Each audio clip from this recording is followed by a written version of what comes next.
Hey, everybody, welcome back. A little over 4 years ago, right in the middle of COVID season, we built this house. Swing, swing. And a little over 3 years ago, I started this woodworking and CNC business. And so today I'm going to take you on a little tour and I'm going to show you how I've built this shop from nothing into a full-blown money-making business. And I'm going to talk about some of the mistakes that I've made along the way and what I would do different if I could go back and do things again. So come on in and take a look. But before we do, let me introduce Central Kentucky to you. This is what I get to look out at every day. In fact, from my porch right up there, I get to sit on my back porch and enjoy this beautiful countryside. And today being a gorgeous October day, this is a great day to have the garage door open and to enjoy some beautiful Kentucky weather. And that's one of the things that I love about living way out here. And now that you've had a chance to see the outside and a little bit of my scenery, come on in, let's take a little shop tour. I started this shop about 3.5 years ago. It really is a hobby that's turned into a little bit of a side hustle. And now that I'm actually looking at retirement, not that far down the road, this is probably going to become my retirement gig. And since I've taken a few months off from YouTube and really hadn't been in the shop for a while, I took fall break to clean everything up, get everything back up and going again. And I thought it would be a good time to give you guys a quick little tour and to show you how I do things here. So to begin with, let's talk about the entrance right here. I actually have things placed right here for a particular reason. So to get started, let's talk about this Win sander right here. I really like this sander. It's great for finishing a lot of my projects. I do a lot of work with CNC, which we'll get into here in just a minute.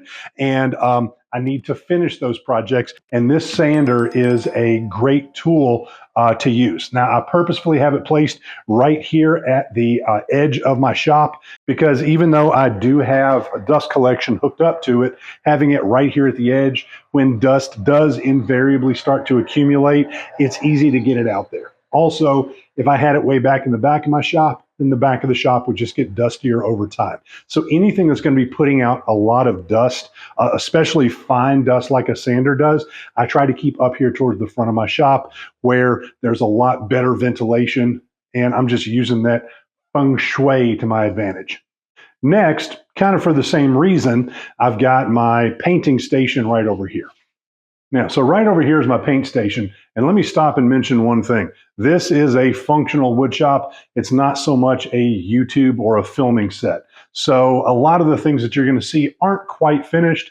I finish them to make them functional, and then I say, I'll get to those little fine-tuning details in the future. So you see there's no handles on there. I actually put handles on there, but they weren't done very well, so I took them back off. But this is my paint station. Inside of it, you're going to find all of my paints right up here. You'll find that I have a lot of black, white, and gold because the community that I live in, those are the school colors. And so I end up using those quite a bit. Also got my glue, my finishes, shellac, lacquer, mineral oil, some Odie's, some Rubio monocoat, and my gloves and all that kind of thing. I do have these slow close hinges on there, and I really like those. They cost a little bit more, but they're nice to have. Now you'll notice that right down here on this little assembly table workstation, there are wheels on that. I can actually roll the legs in and put this down so it's flush up against the wall. Since this is right here at the front of the garage, I wanted to have as much room in case I needed to bring anything big in or out. So I thought that would be a handy thing to do, and it is pretty handy. As I've already said, I believe in function over form. And so what you see right here is one of my shop cabinets. Now, it is fully functional. It is very heavy duty. I just haven't put a face on it yet, which I can do that at any time. But I keep a bunch of my junk in here. And one of the main purposes of the cabinet is I keep my jointer on here. Jointer puts out a lot of sawdust as well, so I also chose to keep it toward the front of my shop. This is a Wahuda jointer. I actually like it quite a bit, and I've got a review on it. I'll leave the review down in the description if you'd like to check that out. Oh, and the absolute most important part of this shop, my tunes. I just keep a Bluetooth speaker down here, and turn my phone on and listen to music. And probably the reason that most people come to this channel is because of my small project and CNC work. I use a Onefinity woodworker, so it's a 32 by 32 CNC. I've owned it for a little over 3 years, probably.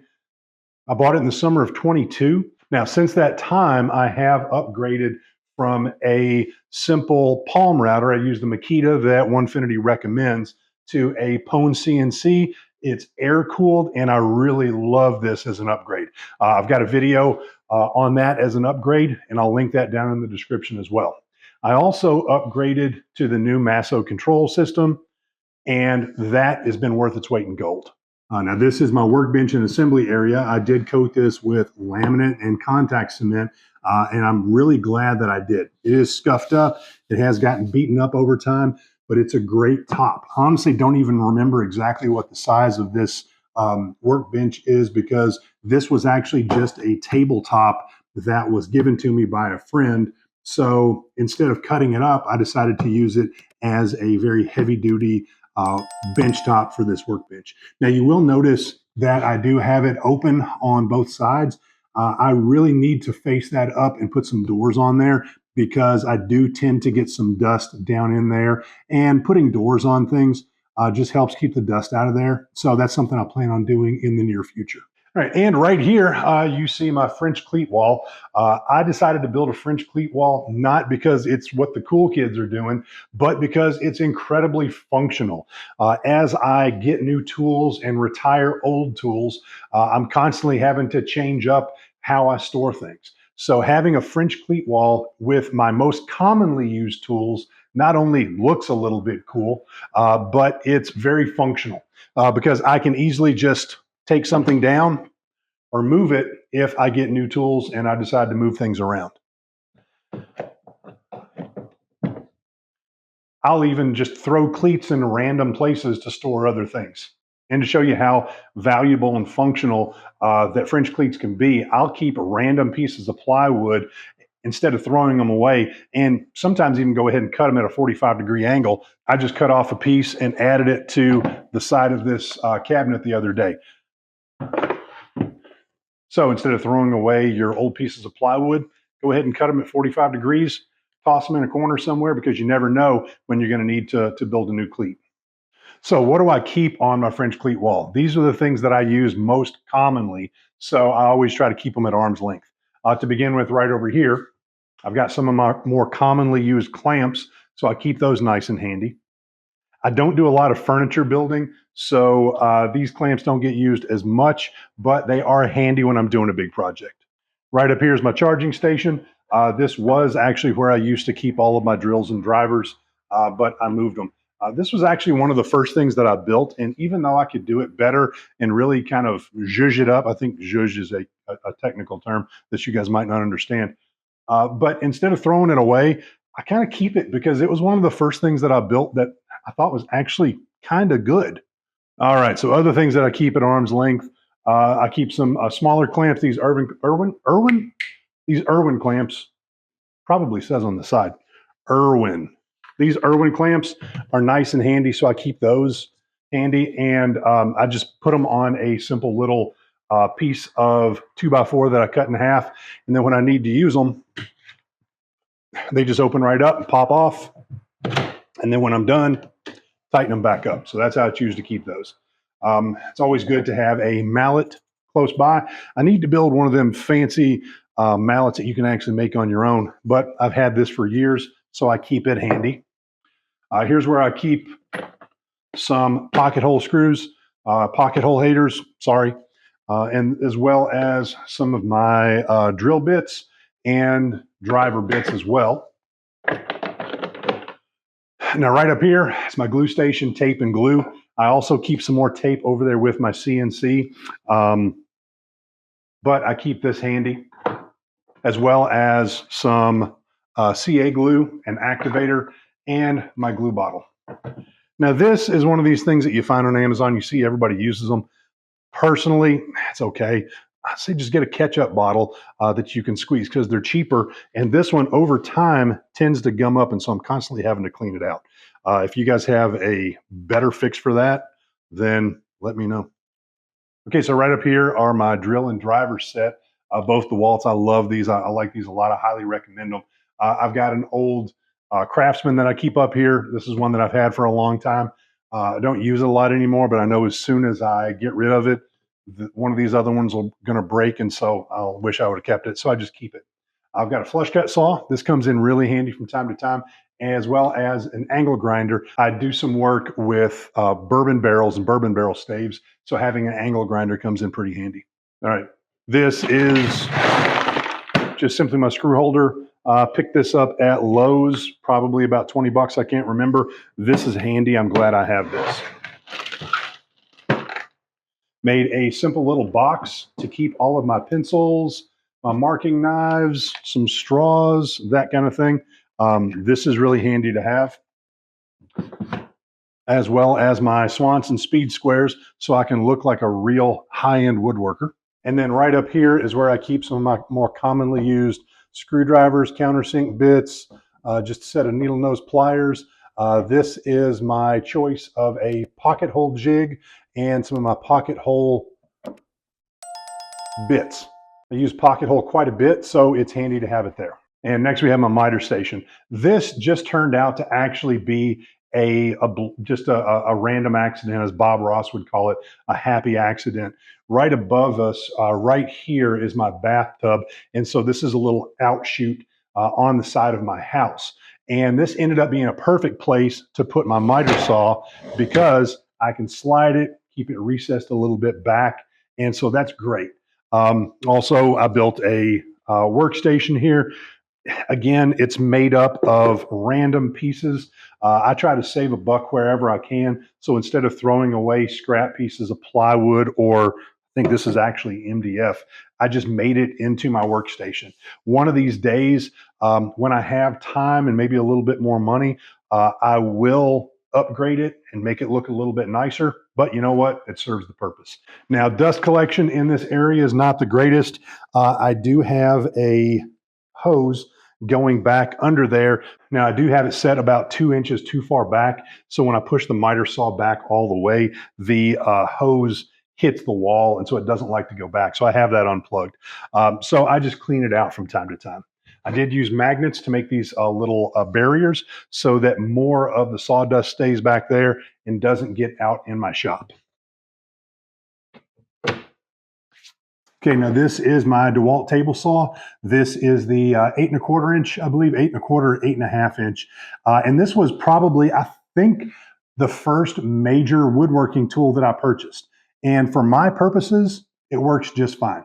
There are a couple of disadvantages to it. Now it's only 8¼ inches, so you're not going to get the full 10 inch like a full size table saw would give you. And also it's not compatible with a dado stack, so you can't use a dado stack on this particular model. Now, there are enough other ways to cut dados that it's not really been that big of a deal. Now, you'll also notice one of the first tables that I ever built. I'm not going to brag about it because it doesn't look that great, but it is functional. One of these days, I'd like to build a new workstation that actually has this built into the side of the station so that it's perfectly level and everything, but it serves a good purpose. Now, right here, you'll see where the paint stops. I'll fix that one of these days. Don't hound me about it, okay? But this is probably one of the coolest things that I've ever built, and it's so handy. This is just simply my shop vac. I've got it on wheels, built a simple little cart that's got my cyclone system on it, and I can pop this out whenever I need to empty it. Now, one thing I need to do is I need to put a couple of attachments on here so I can more easily hold things like the extra pieces, but I haven't done that yet. So if you don't have a shop vac with a cyclone attachment, I highly recommend it. This is not rocket science. All it is just a simple little mobile cart. I think I've got 2-inch casters on there. I recommend using 3-inch casters for most things, but this is not that heavy, so it rolls just fine with 2-inch casters. And then I just put a little piece right on top here so that I could have the bucket sitting in there. In the back, When it doesn't come loose, it just sticks in like that. So this is a handy tool, no plans to it. I just measured it out and said, let's get to cutting. Okay, back here is where I keep all of my hardwood. I prefer to keep it back in the back of the shop so that it gets a little bit more acclimated to the environment here. It might not make that big of a difference because this is actually a fairly small shop, but I figured maybe if I kept it up front, the moisture might be affected a little bit. So I might be overthinking it, but it works well for me. I keep my walnut right over here. In fact, I just came back from the sawmill the other day, so I've got some fresh walnut. With the holiday season coming up, I'm going to be doing a lot of projects, and I keep my maple right over there. I like to work with maple and walnut hardwoods, and they're very abundant in my area, so they're easy to find. These are a couple of wood holders that I love these. This is one of the best things that I ever bought. I bought 2 sets of them. So they come in sets of 4. You obviously mount them in the studs and they do a great job. They hold a lot of weight. I've not tried to really stress test them, but I could probably hang off there, and I weigh in the upper 2s. So they are a great investment. I'll leave links down in the description there. Okay, now this is my DeWalt 735 planer. I do have a video comparing this to the 734. In fact, if you've been to this channel before, chances are you've seen a review of this. This is probably my most popular video ever. As of right now, I think it's got about 350,000 views, but I will leave a description, but I will leave a link down in the description if you'd like to check that out. I made sure to have this on wheels so that I can move it around. I've got plenty of space here. So I did make a simple little cart that's on wheels. It only has 2-inch casters. I need to replace those with 3-inch so that it does move a lot easier, but it's fine. And here we have my Craftsman bandsaw. I don't use a bandsaw too much, so I don't have anything high end, but this was one that I actually traded with my neighbor, and it comes in handy for small jobs, but I don't use it that much.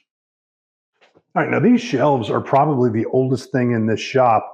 I bought these well over 20 years ago, and they've moved with me from house to house, and they're great to have. As you can see, you put them together by just fitting each of these little bolts through the hole there, and then you pop it in, and then you just use plywood or MDF or whatever you want for your actual tabletops. The handy thing about this type of a shelving system, which I think you can probably get from Lowe's still, again, I bought this 20 years ago, but the nice thing about these is you can take them apart. If you'd want to have only one of them that's much taller, you can just pop these apart and you can assemble it so that it actually goes up to about 6 feet tall. It would only have 5 shelves instead of the 6 right there, but if you prefer to have that type of a shelf, you can easily do that. So this has been a really handy tool to have. And after 20 years, I've never gotten rid of it. So they're great. If something happens and a board goes bad, it gets warped or wet or anything like that, then you just pop this out, throw it away, and then cut off a new piece. And as you can see, I just keep stuff that doesn't have a home down here. It's great for just general storage. My only drawback is that it does tend to get dusty back there, so I've got to take everything out and clean it up every once in a while, and you'll see it's about due for a cleaning right now. And then right here, I keep my color core. This was sent to me by Ryan at Cutting It Close. Thank you, Ryan. I love this stuff. I've got a video on how to use color core on your CNC. I'll put a link down in the description if you'd like to check that out as well. And then back here's where I keep just some of my scrap wood. I hate to throw away even small scraps because you never know when you're going to need some little piece for something. So unless it's just really, really small, I tend to hold on to all of my offcuts and scraps. Especially knowing how expensive walnut is, you never want to get rid of this stuff. Oh, and even right here, this is one of my most popular projects is the perpetual calendar clock, which you may have seen on this channel. And this was just a cutout. So I hold on to it because I can easily take this, turn it into a clock face. I don't use a drill press that often, so I just decided to spring and get one from, I can't remember if I got this from Lowe's or from Harbor Freight. I think it was Lowe's, but it serves its purpose when I need it. It's not very high powered, but I don't use it that often, and I don't really need a high powered one. So this is perfect for me in my shop. All right, and then let's go on a little journey together. This is underneath my back porch. So this is my storm shelter and junk storage. There we go. We have lights. So living in Kentucky, if there ever is a tornado, which is very likely in this area, this is where we go.